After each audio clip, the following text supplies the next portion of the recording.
सर्व मंगल मांगल्ये शिवे सर्वार्थ साधिके शरण्ये त्र्यंबके गौरी नारायणी नमोस्तुते। माझी सकाळची पूजा आणि दिवसभराचा कार्यक्रम हा आपल्या सवयीचा विषय होता आणि आहे आणि राहीलच, पण मला खूप व्यस्ततेमुळे गेले काही दिवस यूट्यूबवर व्हिडिओ टाकता आले नाही।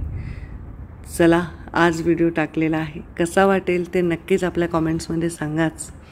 पण आजचं मंदिर थोडं वेगळं वाटतंय की नाही तुम्हाला? आजचं मंदिर वेगळं आहे। मी माझ्या शासकीय निवासस्थानी शिफ्ट झालेली आहे आणि पहिली गोष्ट मी काय ऑर्डर केली असेल तर ते मंदिर। गेल्या अनेक महिन्यापासून मी ज्या मंदिराची प्रतीक्षा करत होते ते मंदिर आम्ही अक्षय तृतीयेला इथे बसवलं।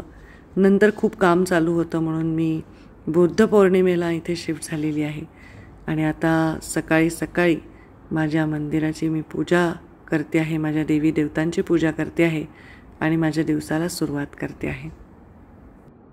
पूजा आटोपून मी माझ्या बाबांच्या फोटोचं दर्शनही घेतलं।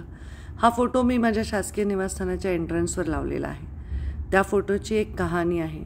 हा फोटो रामटेकमध्येच बाबांना भेट मिळाला होता आणि त्या फोटोचा प्रवास परत एकदा रॉयल स्टोन च्या मधून परत रामटेकपर्यंत झालेला आहे। या गोष्टीचा निश्चितच मला अभिमान वाटतो। माझ्या कार्यालयाची गडबड तुम्ही पाहत आहात। सगळे मंत्री, आमचे प्रदेशाचे अध्यक्ष महसूल मंत्री बावनकुळे साहेब, आमच्या सचिव, आमच्या डिपार्टमेंटच्या बैठका, मुख्यमंत्र्यांनी दिलेल्या कार्यक्रमाच्या निमित्त आढावा, वेगवेगळे NGOज, आमदार, खासदार, विविध अभ्यंगत सर्वांना भेटी गाठी देत मी माझा दिवस संपतो।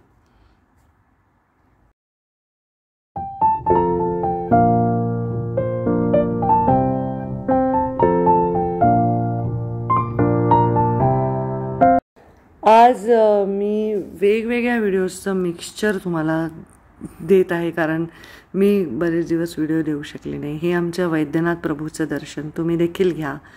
परळी वैजनाथ येथे पालकमंत्री अजितदादा पवार यांचा दौरा होता। संपर्क मंत्री असल्याने मी या दौऱ्यामध्ये होते। त्यांच्या राष्ट्रवादीच्या कार्यकर्त्यांच्या घरी काही गाठीभेटी त्यांच्या समवेत मलाही निमंत्रण असल्यामुळे मीही केल्या। विविध आढावा बैठका केल्या। परळी वैद्यनाथ विकास आराखडाची बैठक केली, जिल्हा नियोजनची बैठक केली। आमचा हेलिकॉप्टरनीच दौरा होता, पण हेलिकॉप्टरनी दौरा जरी असला तरी प्रचंड हेक्टिक असे दिवस आमचे असतात, कारण दिवसभर बैठक, एवढं उन्हामध्ये पाहणी, त्याच्यानंतर कार्यकर्त्यांच्या गाठी भेटी, त्यांचं समाधान, हे एका राजकारण्यातल्या जीवनातलं रोजचंच चित्र असतं।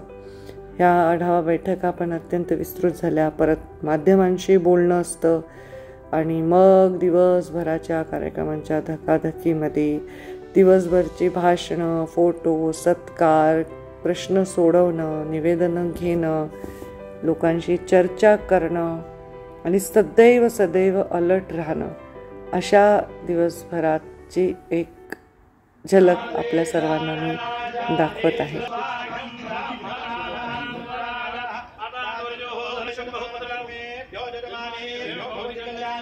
याच आठवड्यातला अत्यंत अजून महत्त्वाचा दिवस म्हणजे माझ्या विभागातील माझा पुण्याचा दौरा।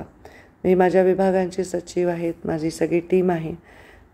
मी गेले होते पुण्याला, ते आमच्या पुण्यातील अत्यंत महत्त्वाच्या कार्यक्रमाला, ज्याबद्दल मुख्यमंत्र्यांनी देखील आज माझ्या विभागाचं आणि माझं कौतुक केलं।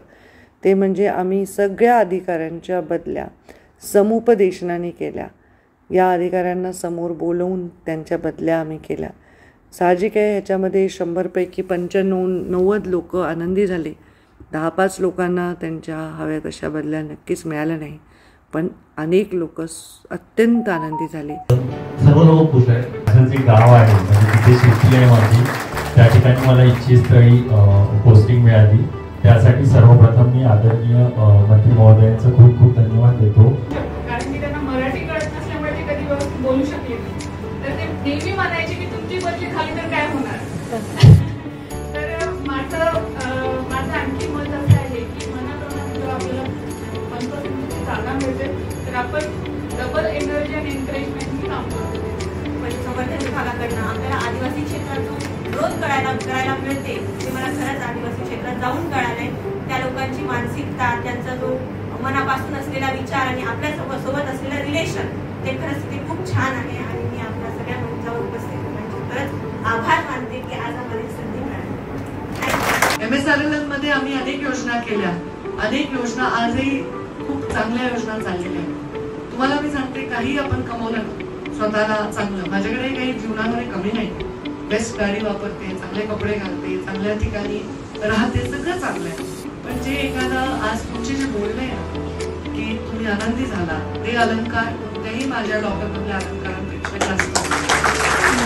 प्रत्येकाच्या आयुष्यामध्ये तुमच्या आईवडिलांनी सांगितलेलं एक वाक्य तुमचं आयुष्य बदललं असेल तर जेव्हा माझे वडील म्हणायचे, ज्यांचा वाली नाही, ज्यांचा वाणी नाही, ज्याची पत नाही, ऐपत नाही, त्याचा आवाज करण्यासाठी राजकारण आलं. तर मला असं वाटतं की ज्याला मंत्रीला जाता येत नाही, ज्याची शिफारस कोणी आमदार नाही करत, ज्यांची शिफारस कोणी खासदार करत नाही, ज्याच्या घरात कोणी मोठा माणूस नाही जो त्या बदली करण्यासाठी 10 ठिकाणी जोडे झिजवू शकतो, त्याच्याकडे मेरिट असूनही त्याला जर अडगळीत पडल्यासारखं वाटत असेल तर मग या सगळ्या व्यवस्थेला काही अर्थ नाही.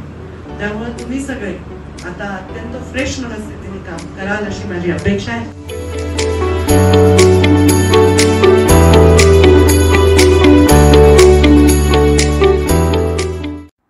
आणि हा दिवस आहे माझ्या नाशिकच्या दौऱ्यातला. नाशिकमध्ये अत्यंत आग्रहाचं एक निमंत्रण होतं म्हणून मी विवाहाला गेले होते आणि तिथे आमच्या आमदार, आमच्या मैत्रिणी सीमाताई हिरे यांच्या घरी देखील मी गेले आवर्जून. तिथे आमच्या कार्यकर्त्यांचा वाढदिवस होता, तोही साजरा केला, सगळ्यांच्या गाठीभेटी केल्या. हे सर्व व्हिडिओ छोट्या छोट्या अगदी 40-50 सेकंदाच्या रीलमध्ये तुम्ही पाहिले असेल. पण तुमच्या सर्व माझ्या सबस्क्रायबर्सशी, माझ्या व्ह्युअर्सशी माझं बोलणं नाही झालं आणि म्हणून मी आज एका सर्व दिवसांचा व्हिडिओ म्हणून एकत्र व्हिडिओ केला. पहिल्यांदा असं झालं आहे की मागे पुढे झालं आहे तर नक्कीच आपण मला क्षमा कराल, व्यस्ततेमुळे शक्य होत नाही. त्या नाशिकच्या दिवसाचा देखील माझा शेवट इतका सुंदर झाला, तो म्हणजे भद्रकाली मातेच्या दर्शनाने झाला. तिकडनं मी परतले तर हे सर्व बिल्डर्स मला भेटायला आले होते. क्रेडाय फाउंडेशनचे लोक आहेत. क्रेडाय त्यांची एक संघटना आहे आणि ते मला काही निवेदन घेऊन आले होते. आणि हे पहा, मध्यरात्री अगदी आपल्या रूममध्ये दर्शनाला जायच्या आधी परत एकदा देवीचा आशीर्वाद घेताना, सर्व देवी देवतांना गुड नाईट म्हणताना तुम्हाला देखील गुड नाईट.